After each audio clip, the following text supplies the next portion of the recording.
of soul. This is Bass Talk Live.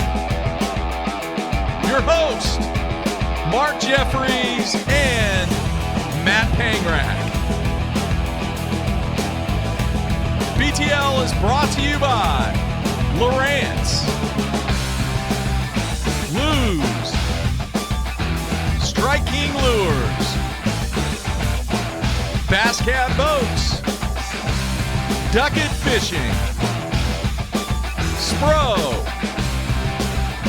AFCO, Big Bite Baits, Sunline, and TH Marine. BTL coming at you. Good Friday, everybody. Welcome once again to BTL Bass Talk Live, where we're going to talk bass fishing and anything else that we want to talk about. Yes, it is a special Friday show as you look at a shot live via Skype with Mr. Brent Ehrler. And Brent, man, thanks for taking time out. Thank you. Thanks for having me. I appreciate it. I thought it'd be great. We had Littner on, I think 2 or 3 weeks ago, but I like getting the West Coast guys on, and rather than doing a best of show, I thought, the time difference, it's kind of hard because normally we're doing the show at 8:30 a.m., 6:30 a.m. West Coast time, so I thought, we'll do this and get Brent on and really kind of see what you've been doing during this long break, man. Yeah, it's been crazy. I actually... early on, I ran out, I grabbed my boat and truck out of Texas and brought them home with the intention of actually getting out on the lake and getting a bunch of content on the water, staying in tune with fishing. And the day I left to go pick up my boat and truck, they shut all the lakes down out here. So wow. I still went out there, got it, brought it back. But you know what the good thing about this is I've been able to go through and do some serious cleaning and organizing, going through the house, not even just fishing tackle, but going through the house, organizing rooms, taking care of that stuff that you always say you're going to do tomorrow. And my tackle room was one of them. I have a separate room that I basically ended up being a storage room. And I went in and pulled everything out. I put up slat wall and pegs, and I have all my Lucky Craft stuff on pegs right now. And I still have about another day to finish it, but I completely changed this whole room around to get it into more of a tackle room, kind of man cave kind of an area. And that part's been nice. I found some really cool old pictures in there, old lures, a bunch of stuff that has been in there for years. So pretty cool to organize and go through that stuff. All right. So did you run across something where you were like, man, I can't believe I forgot about that. That would actually work with some of the places that I've either been to or, more importantly, the ones that I'm going to. Yeah, I found some discontinued Lucky Craft baits that I went and ran in the pool to see how they ran. And I can't believe I've never used some of them. And I'm anxious to actually try it and see if I can catch some. So yeah, I definitely found some stuff that I'm looking at going, man, this is something that I could probably use. Crankbaits, jerk baits, can you tell us? Yeah, it's a bait it was a swim bait. Now, it was a jointed swim bait that they had, and they had it in multiple sizes, but the one that I liked was small. It was probably the size of a 1.5, maybe just a little bit bigger, and shaped like a 1.5, but no bill, and has 2 joints in it. And so it just swims all by itself. It's a sinking bait, but it's like a small jointed swim bait. It's the size of a 1.5. It's probably 2.5 inches long. Interesting. Well, very, very cool. All right. I want to go back to shutting down the lakes in California real quick. I'm curious, are they allowing people to fish from the bank? They are, some of them. Now, one in particular, Lake Paris, is one that I did go out on and I actually borrowed a mountain bike from a buddy of mine and rode in to the lake and rode down. There's a trail that goes around the lake. And I rode around and stopped and fished, and we took pictures with Daiwa. We took some videos. We did a whole bank fishing article, story basically getting in and fishing this water like that. Interesting. I know people across the country, obviously, big fish, California, all that. I'm curious, the spawn. What is the cycle of the spawn in California for the majority of the California lakes? And I'm talking Southern California. I'm not talking Northern. I think it's in full effect right now. I think that I know the day before they closed the lakes down, which is going on a month ago now. Wow. The day before they shut down my home lake, Lake Paris, a friend of mine caught an 8-pounder on a bed the day before it shut down. So when I was there yesterday, there were plenty of fish still on beds. And, think about an entire lake that I would say 95% of the spawning population are untapped right now.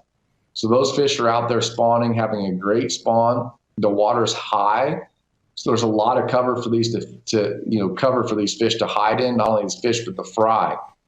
So, it's going to be the ultimate spawn, the ultimate fish rehabilitation stocking program, because you have these spawning fish that they're not being bothered. But not only, I don't believe it really hurts the population for fishermen to go out and bed fish. Mm-hmm. But having that in conjunction with high water and tons of cover in the water, that promotes the fry to live. They're not exposed to birds and other fish. They can hide in the shallow brush. They can get away and actually have the ability to grow. So it's going to do nothing but good for our fisheries. What about kayaks? Say that again? What about kayaks? Are they allowing kayaks on the lakes?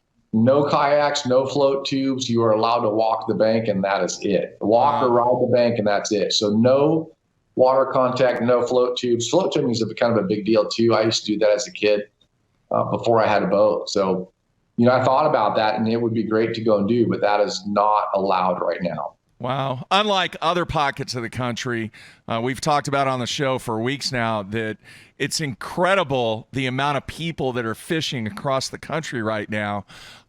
Boat ramps, jam-packed, no place to park, just an incredible number of people that are fishing. And I was unaware that California was shut down like that. I had no idea. Yeah, and it's, surprisingly, they do have it open to, bike or walk in to do that. I think there's other places that it's a full closure. Diamond Valley, I think, is one of them that's a full closure. And I don't quote me on that, but, there's a lot of lakes that are completely shut down that you just cannot get on. So, which is strange to me. I think that people were taking advantage of the situation, meaning that people want to get out and fish, and they weren't really practicing the social distancing. You get 4 people in a boat, you're not really isolating yourself. It's such a great time to isolate yourself and go out and fish and do something like that, or take your immediate family and go do it. But I think people were taking advantage of that, and that's why things ultimately closed. Yeah, good point. All right, I know it's been a while ago, but how would you sum up your performance so far this year with the number of events that you guys have had? We've had 3 events. I've had 1 good one and 2 bad ones, so not great so far. Unfortunately, it did not. Excuse me. Sorry. Not a great way to kind of sit in this whole quarantine. The worst tournament I've had in my major league fishing career for the tour was the very last one. I finished 50, 60. I don't remember where I finished. So I'm sitting on that bad run right there, and I'm not excited about that. I want to get out and start fishing more tournaments. The best way to get over a bad tournament is to fish another tournament. So I'm kind of just waiting for that day to start. So you're talking about Lake Fork, correct? What happened before the event, and then obviously what the result was during the event? Did you think that you were going to perform that poorly, or were you somewhat dialed in during practice? No, I think I got decoyed. I mean, I found the very first morning of practice, we get 2 days of practice. Yeah. And I started off running bank in the morning just because it was that time of year. I figured that's what it would, take to do well. I figured the fish should be up spawning everywhere. And it really wasn't that good. I fished for 2 hours and I think I caught maybe 2 scoreable fish and nothing exciting. And I was running across the lake to go to another area and I go, man, I'm going to check an offshore spot. And I pulled up and I idled around with the Garmin and I found, it looked like there was some fish down there. I backed off and I threw a jig out there and nothing happened. And I go, man, I'm going to throw my plug out there real quick. I had a Lucky Craft 2.5 DD. So it's not a real deep diver. The stuff, this first spot that I pulled up on, it topped out in about 10. So it wasn't real deep. And it was basically a point that was just outside of a spawning bay. And so, I figured that was where these fish would be staging to move in and spawn. And, I don't think that they had spawned yet. They're not moving out. And I picked up that DD. I threw it out there. First cast, I catch a 4-pounder. And I take it off. And second cast, I lose one. And I go, well, I don't want to catch any more fish here. I'm going to throw a jig out just to see if I can get a bite. Nothing on the jig. I reel it in and go, well, maybe that was 2 random fish. I grab my plug and I throw it out there and instantly catch another 4-pounder. So I go, all right, these fish are probably out a little bit. And I ran, there's a couple people fishing in this area. So I ran across the lake because I didn't want to see, have anybody see me fish multiple spots offshore like that. I ran across the lake, dropped the trolling motor. First cast, I catch a 5. Second cast, I lose one that I couldn't stop. Literally on 12-pound test with that 2.5, it's like catching a tuna where they run you to the rail and you're just holding on for dear life. And a place like Lake Fork, you don't know what size fish you're going to catch. I mean, look at Roy Hawk. Roy Hawk caught a 16-pounder in practice. 16-pounder. That's the type of fish that live in that lake. So who knows what I lost. Same thing. I don't want to catch anymore. So I throw the jig out there in hopes to get a bite and shake the fish off. No bites at all. And I go, man, this spot's shallow enough. I'm going to throw my slender pointer. So I have a big slender pointer jerkbait that Lucky Craft makes. I throw it out there. In the first cast, I catch a 6. So, I've found 2 good offshore spots that have a lot of fish on them. And I ran more stuff and didn't find anything I was excited about. So I was worried. Now, again, this is only 2 days of practice. So I found 2 great offshore spots that I think ended up decoying me. I think that I was going this way. The fish were going that way. We happened to cross paths just for a second. And I fished those spots pretty heavy on the first day. Bounced back and forth between a couple times. Fished in. Caught some on beds, fished shallow, came back out again. Wasted a lot of time, but I knew that if I got them to fire, that those are the fish that could instantly put me in the cut line. And you pull up and you catch 3 or 4 in 4 casts. I mean, you could go from 0 to 10, 20 pounds in a matter of 4 casts. Oh yeah, yeah. So I really pushed it, and the shallow stuff, I literally ran blind. I just went fishing the bank because I really focused on that offshore deal so much. Like I said, I crossed paths with a couple groups of fish that I think they're running to the bank, and I happened to meet up with them as they were moving in. And we had warm weather. The fish flooded the banks. I think a few guys did catch them offshore, but ultimately sight fishing the bank was the deal in that tournament. All right, let me ask you this. In your experience, you've been doing this a long time. How often, when you put together something during your practice time, how often, 80%, 90% of the time, does it come to fruition exactly what you found during your practice, or is it all about adapting, especially in this MLF format? It's about adapting, and it doesn't really have anything to do with Major League Fishing. It's about adapting, and the reason for that is I look back at the history of how my practices have gone and how I've done them in the tournament. Always the practices that I do really well in, that I'm really excited about, are the tournaments I normally don't do very well in. And it's the tournaments where I'm freaked out, I'm worried about catching a bass, that I do better in, because you adapt and you move and you change up and you fish the conditions versus fishing what already happened. And I'm the same way with waypoints. I don't like waypoints from previous times of being on a lake when I come back, because you're more concentrated on what happened versus what is happening. So, like I said, when I do great in practice, it's almost a, let's just put it on the trailer before we even start, because I'm not going to catch them that well. Even though you're excited to go out there. Right.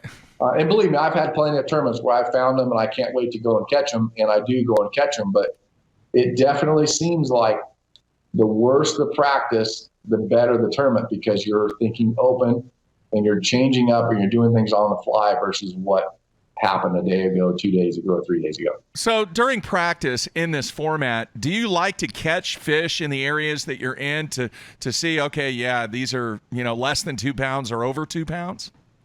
Prior to the 2 pound minimum, I only went for bites. It didn't matter the size. So I shook off as many as I possibly could. Now with the 2 pound minimum, you definitely have to catch a few. It's kind of like a practice with a 5-fish format. You're trying to get bites to find out if they're the right caliber.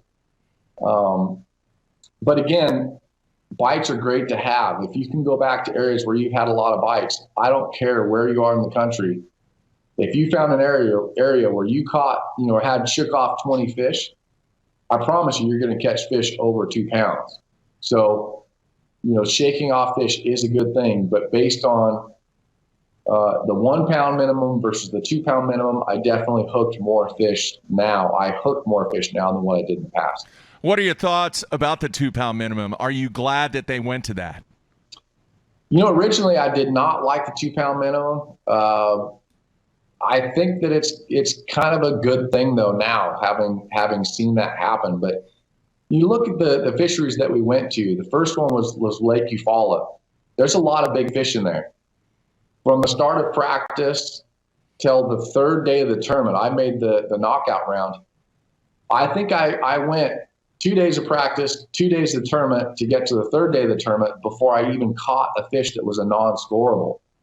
It was hard to even get a bite. Now, when you got a bite, it was a 2.5 to a 7 pound bite. So it wasn't like there was a lot of small fish being caught.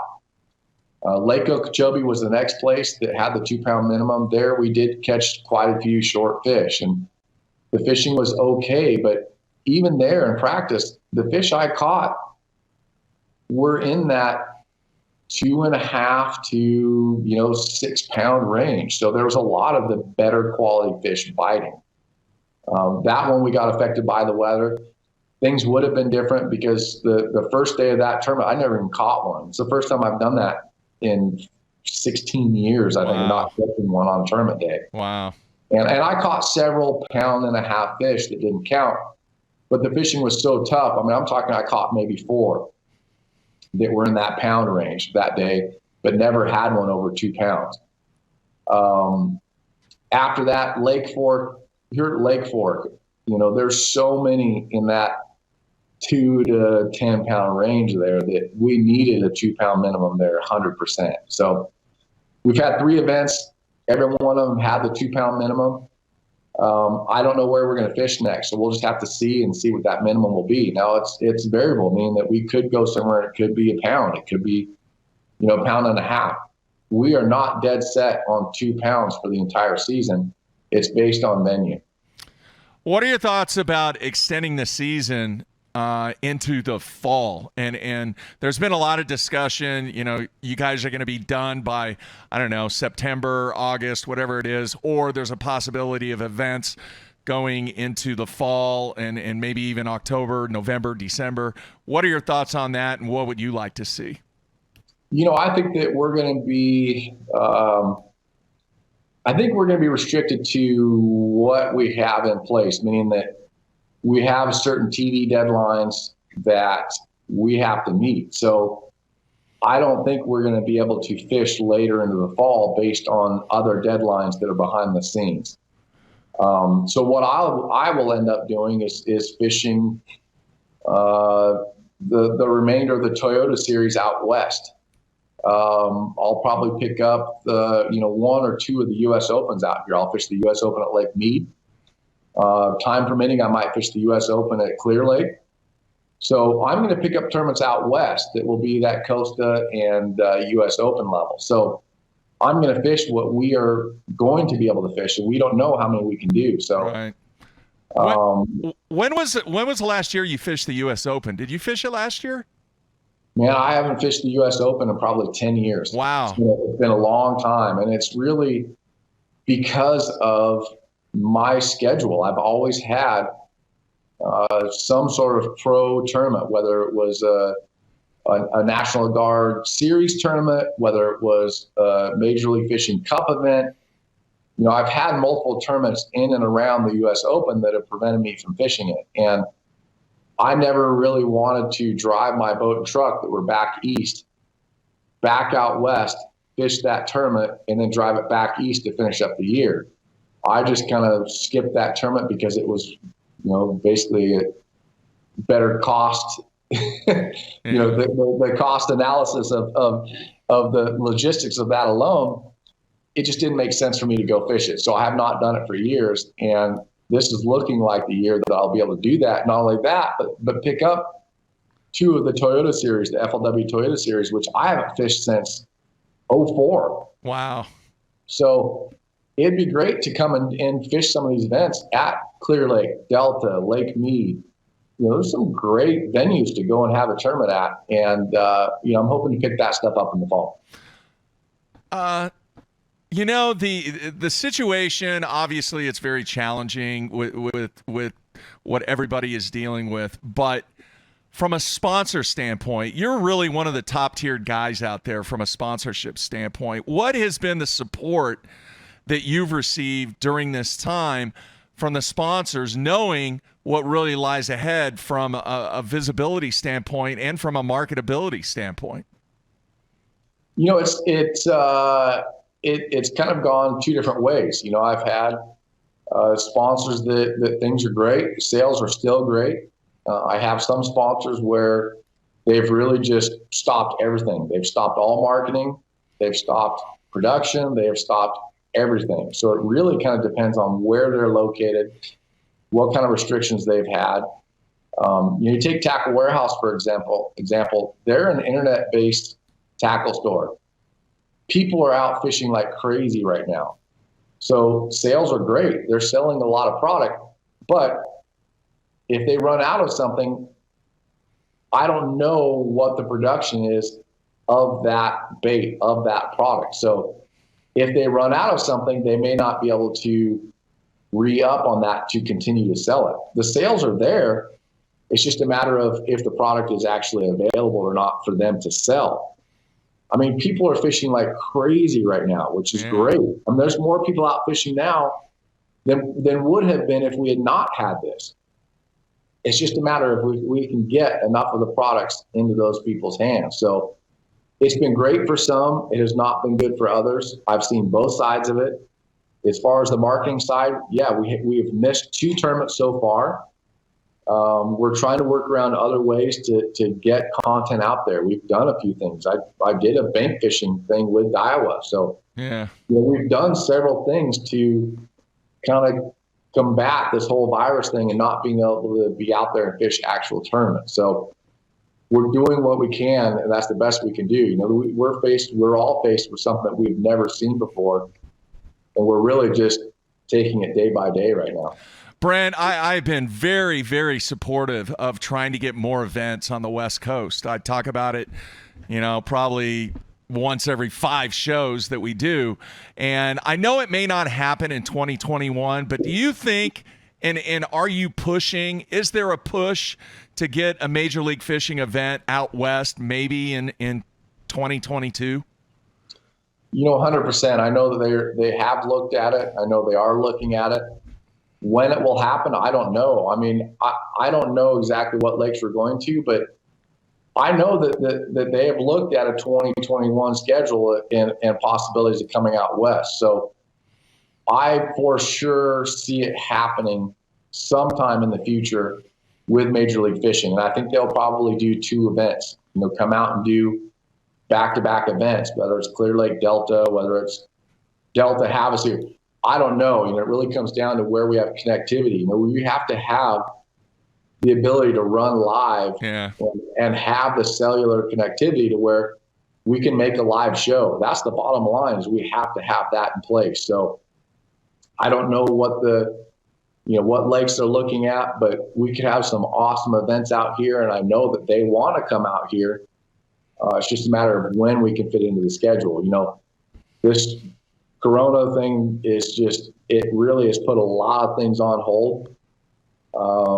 We'll see what the state of the industry is come summer and fall. If things are back in full swing, it wouldn't surprise me if they would look at it for 21. But if things are a little bit behind, they might wait a year or 2 or 3, who knows. But I know that it's in the books. I know they're looking at it. I would love to have them come out here. I love the fisheries out here. We have some unbelievable lakes that we could have some amazing shows. So, I think it would show a good diversity of the country. And I know a lot of people like to see us come out west. So, believe me, they're looking into it. All right, especially with a 40-player field on the lake at one time. So it really it opens up many, many bodies of water for you with that limited field of 40 boats each round. It would, for sure. It definitely would. And even on some of our bigger waters, the fishing is better with fewer guys on the water. So it's more fish being caught because of it. All right, stupid question, but I have to ask. Did they shut down the marinas on the ocean? Can you still ocean fish, or did they shut that down? They have shut down some of them. San Diego Bay, I believe, is shut down. Wow. I know Dana Point is open. I know you can go and still launch a boat in Dana Point. People are ocean fishing. I want to say San Diego is even one that, even if you have a boat, in a slip in San Diego Bay, you're not allowed to go out and run around. So there's a lot of weird stuff going on. California has been hit very hard. I know that they're putting more restrictions in place than a lot of places across the country. So the ocean has been affected. It's kind of crazy. It's such that is crazy. Area. I mean, you think about our entire border is, one entire side of our border in California is the Pacific Ocean. Yeah. You have, from my house, the first stop you have is Catalina Island, which is 26 miles off the coast. Your next stop is Hawaii. So, there's a lot of water out there. And, you go past Hawaii, you have Japan. So really, there's so much water in between. Why some of these things are being shut down, I think it goes back to people taking advantage of the quarantine. They're getting out and they're taking advantage of the social distancing. They're going, great, we're going to go out to a lake. We're not going to be around people. Let's invite all of our friends. We're all going to climb in a boat and drink beer and run around the lake and water ski. Things aren't working right. I went and filmed last week out at Lake Havasu, and it was busy. There's people camping. There's people out running around on jet skis. I mean, I drove by a party boat, and there's 20 college kids in there dancing, girls in thongs and, bikinis, drinking, the whole thing. People are taking advantage of the situation right now. I get it, man. That's too bad. Very, very difficult situation on that. All right. You're very, very versatile when it comes to angling, and I don't think a lot of people understand how good you are from a versatility standpoint. I'm curious, no matter where you go, what is one lure that you are always going to have in your boat no matter where you go to? It's so hard to narrow it down to 2 or not down to 1. Okay, 2. I'm cool with 2. Okay, so 2. There are 2 things that I always have in the boat. Now, being from California, I pack at the beginning of the year, and I run, my boat and truck are normally back east starting in late January, and they don't come home until October.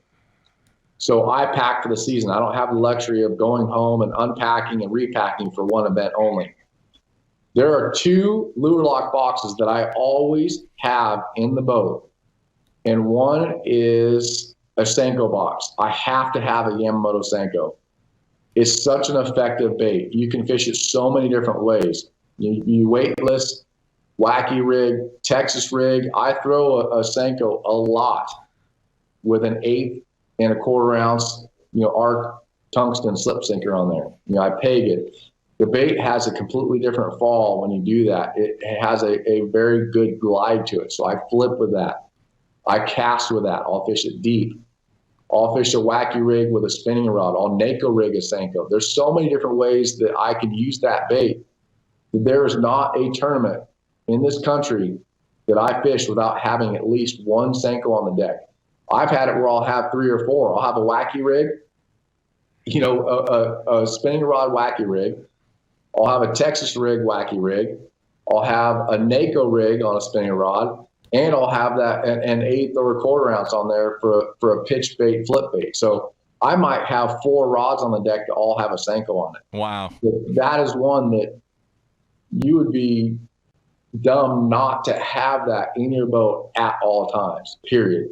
It's such a fish catching bait. So that's one. Okay. 2 for me is a Lucky Craft 1.5. That is one bait that I don't care where I'm going. I always have it in the boat, always.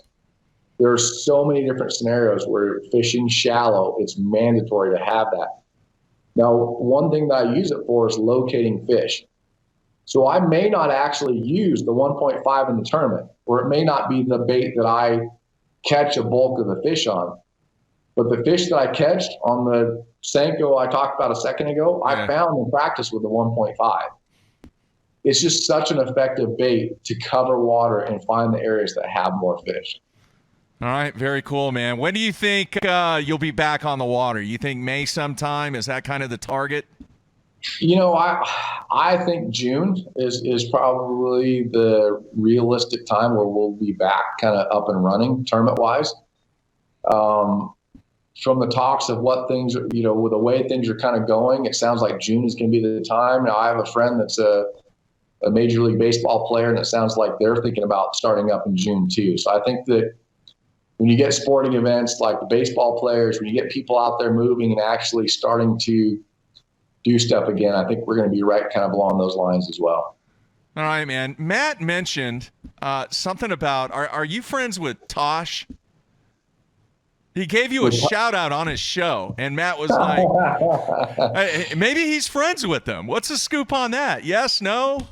No, I'm not. I mean, it's funny because the guy is so funny. I've actually gone to his stand up before. He was out here, and in fact, I think I've gone to 2 of his stand up shows. Wow.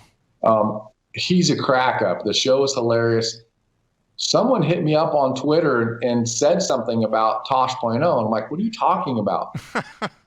And the guy, got back to me and goes, hey, it's episode whatever. So, I didn't know anything about it. So the only thing I can guess is that maybe one of his riders is a fishing fan, is a fisherman. It has to be. That's the only thing I can guess. The information. So let's go to years prior. There was a question on Jeopardy that mentioned our name. Okay. That's a Google search right there. Yeah. You can Google what they asked. What Tosh said is not something that you're going to Google. That is something that there's a fisherman out there that came up with that scenario. So I'm guessing it's one of his riders that did it. I would love to get in touch with whoever brought that up, because that was one of the funniest things I've ever seen. But to see something like that with a guy that, I watch Tosh all the time. Yeah. I've been to his stand-up shows. And then to have someone, give you a shout out like that, I thought that was hilarious. It's pretty cool. All right, man, we're going to let you go, but greatly appreciate the time, and we will get through this, and hopefully, by June, you guys will be back in action, and then we can start talking about performance on the water. Yeah, I hope so. Yeah, I'm looking forward to getting back out there and, just some sort of sign of normalcy here, I guess, is kind of what we're looking for. Exactly. All right, I want to let everybody know we will be back live in studio on Monday. Randy Blockett on Monday. Tim Horton on Tuesday, and the man, Boyd Duckett, live via Skype on Wednesday. So a jam-packed week. Next week, Brent, man, you and your family be safe, and we will talk to you soon. Awesome. Thank you. You as well. Appreciate it. All right, everybody, be safe. Back on Monday.